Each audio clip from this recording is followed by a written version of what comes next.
Hər kəsə salam uşaqlar, necəsiz? Ümid eləyirəm ki, yaxşısınız.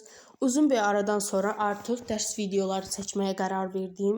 Yəni onsuz mən uşaqlar kanalımda paylaşmışdım ki, mən dərsə başlayacağam izah eləməyə sizə. Sadəcə dərslər var, məşğələlər var deyə ona görə biraz gec zamanda başladım, amma əsas odur başladım. Deməli, son dəfə sizlə keçmişəm 8-ci sinifdə. Bilirsiniz ki, biz 7-ci sinifi bitirdik. 8-ci sinifdə son dəfə keçmişəm muğam mətnini. Bugünkü dərsimiz isə Gülüstan şeiri olacaq. Deməli, indi bu dəqiqə dərsi işarələyim. Aha, əla. İndi keçirəm suallara. Aha, uşaqlar, mən tapşırıq 1 və 2-ni sizin öz öhdənizə buraxıram. Keçirəm tapşırıq 3-ə. Yəni buna. Buna yox. Yox verək buna. Bir dəqiqə, bu niyə belə olur? Donur bu uşaqlar. Aha, deməli 3-cü sualda deyir ki, Gülüstan bağlandı dedikdə şair nəyə işarə edir? Yəni ona işarə edir ki, sülh bağlanır, kəndin alnında bir ləkə qalır. Belə yaza bilərsiniz. 4-cüdən sizcə şair eynəkli cənab və təsbehli ağa dedikdə kimləri nəzərdə tutur? Deməli, şair eynəkli cənab dedikdə rusları, təsbehli ağa dedikdə isə İranlıları nəzərdə tutur. Sonra 5-lə 6 sizin öz öhdənizə buraxıram.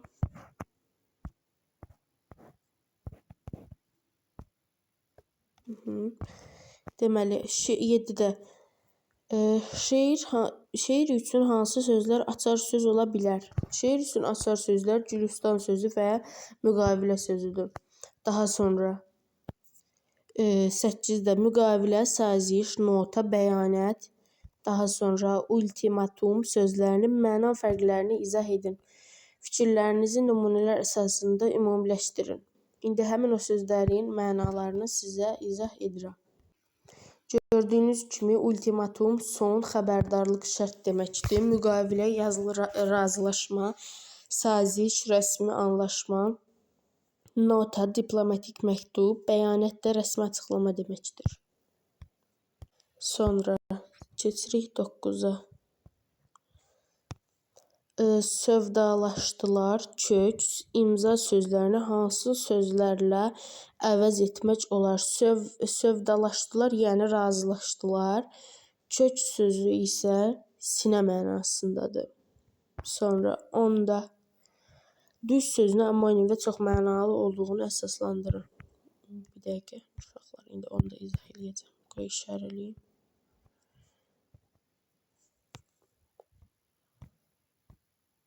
Uşaqlar, gördüyünüz kimi düz sözü çox mənalı da belə olacaq. Düz yol, düz cavab, düz danış və s. Amonim kimi olacaq. Qarabağ düzü, düzənlik, düz cavab, yəni doğru cavab belə yazarsınız siz də dəftərinizə. Sonra 11-ə baxaq.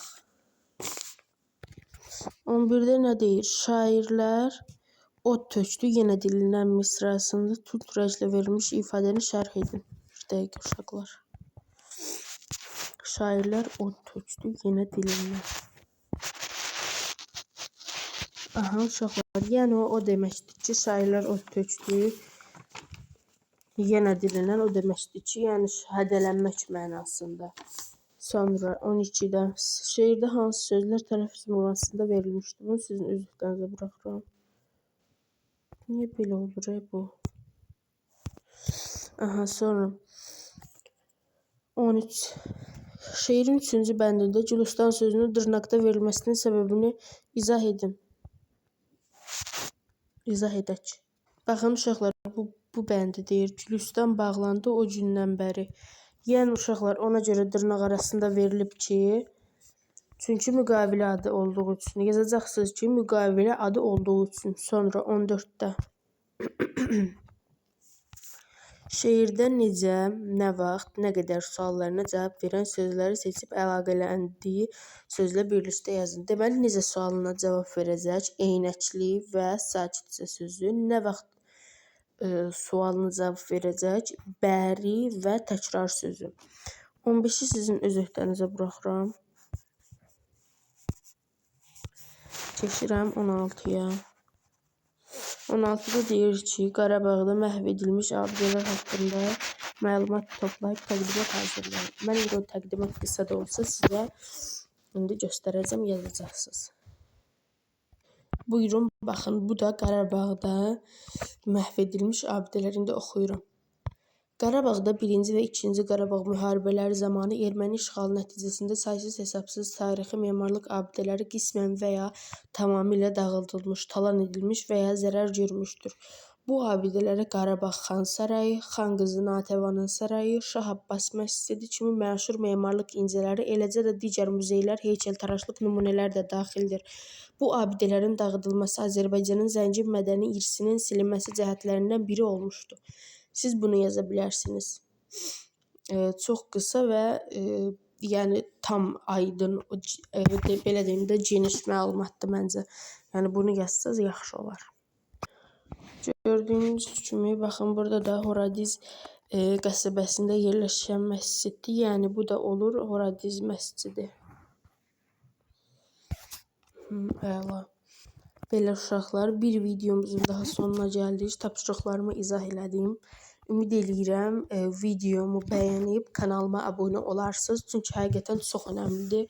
Kanala abunə olmağı unutmayın, videonu da bəyənin. Sağ olun, salamat qalın.